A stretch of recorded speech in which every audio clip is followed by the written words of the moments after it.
Good morning, Flagler County. I'm Rich Carroll. You're listening to Flagler's Morning News on Friday, July 21st. The city is almost entirely dependent on property taxes. If we should suffer a downturn in the real estate market, the city would have a financial crisis. That's why Palm Coast Mayor David Alfin says they need to pass a franchise fee on FPL bills. This week, City Council took a first vote on the measure and it passed 3-2. The city has creatively packaged a tax rollback or a reduction in taxes along with a FPL franchise fee, which is an expense, but looks at it to net the two numbers in favor of the residents. The reason it's so important is the city is almost entirely dependent on property taxes or ad valorem tax. City Council has the flexibility to alter the franchise fee to fill the void in case of a financial catastrophe or a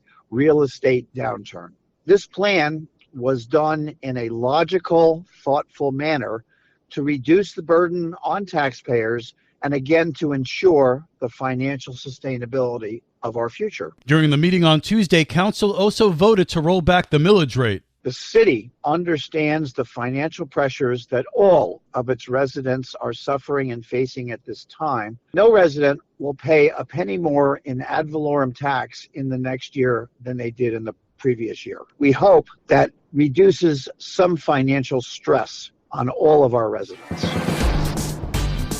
This local news is a service of Flagler County's Toyota dealer, Beaver Toyota, US 1 St. Augustine, here to wow you. At the end of the day, I just want to save lives. That's Jeanette Simmons, Chief Innovation Officer for Flagler Cares and Program Coordinator for the Flagler County Coordinated Opioid Recovery, or CORE initiative. We exceeded our expectations. We hoped to at least serve 75 people. We have served over 83 and 66 remain in our services. It's amazing. It's innovative. Being launched across the state is that we just want people to know we're here and we will come to them. Jaffe Lee, Public Information Officer for the Flagler Health Department, is proud of the program and explains why it works. This program is free, it's immediate, and it is life-saving. I just think that Flagler County is so lucky to have this program. You don't have to take all parts of the program. If anybody is in need and they come to this program and say, I need help, they can choose or be guided to the parts that are going to work for them. From the WNZF Newsroom, I'm Amy Cherry. The community comes through. We've learned that Marineland started as Marine Studios back in the 1930s, but Taryn McGinnis of Marineland Dolphin Adventures said that it was on opening day when people wanted something more than just movies. It turns out that what this community sort of wanted more, needed more, was a public education research facility. So that was sort of how we got taken down the path that we did. McGinnis said that in the 1930s, while some 20,000 people got to see the animals, the other 10,000 who were trying to get here were stuck in a traffic jam on A1A. They needed the animals more than the movies. It was really from day one when all those people came, and they were there not because they were excited to see a movie being made, but because they were excited to see these animals up close. Animals that even though they live right here in this coastal community, they had never seen. The Business Report is on WNZF on Saturday mornings at 10, and it's on the Flagler radio app. From the WNZF Newsroom, I'm Deb Albertson.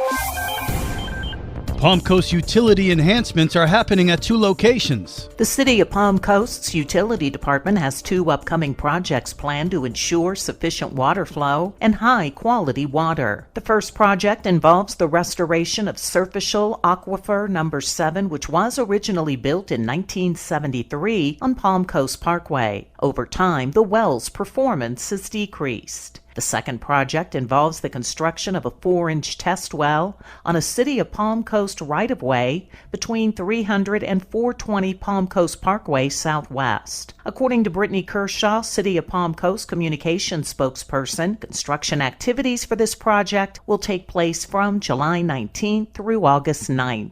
For Flagler's Morning News, I'm Karen Johnson. The weekend is here and there's plenty of family fun to be had in Flagler County. This is Stacy with Fun for Augie Kids. Everyone is welcome to the Flagler County Public Library for some fun crafting at their free Kids Craft Corner event. Let your imagination take you anywhere with art supplies or make a craft inspired by this month's theme. The Flagler County Public Library will be hosting cooking series with Chef Warren. This class topic is back to the basics. Cooking should be simple, fun, and delicious. Here's how. Tomorrow, join the fun at Gamble Rogers Memorial State Park for their Gamble Jam event. Acoustic instruments of all types are welcome. Meet other musicians, practice, or just have fun listening. Sunday, come into Michael's Craft Store and make a door hanger for back to school. This event is free and all supplies are included. For more on these events and others, please visit us on our website at fun_augiekids.com. Have a great weekend. And now you're up to date on Flagler's Morning News. I'm Rich Carroll. And now, Mike Licio with your WNZF local sports update. FPC softball assistant Brooklyn Jimison was hired as the Bulldogs head coach last week. The Bulldogs are coming off a 13-5 season, their best since 2013. What does Brooklyn hope to accomplish in her new role?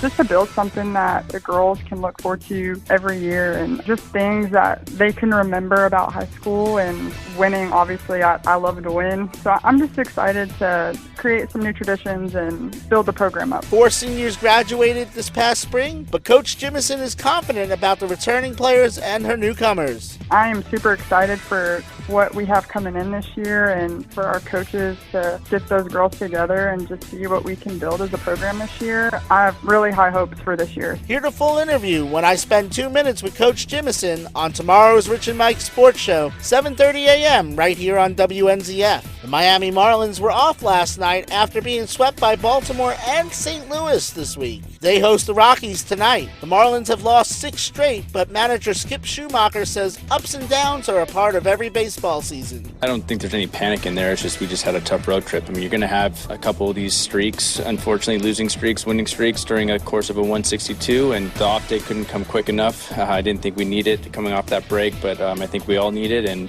hopefully we can get back against Colorado.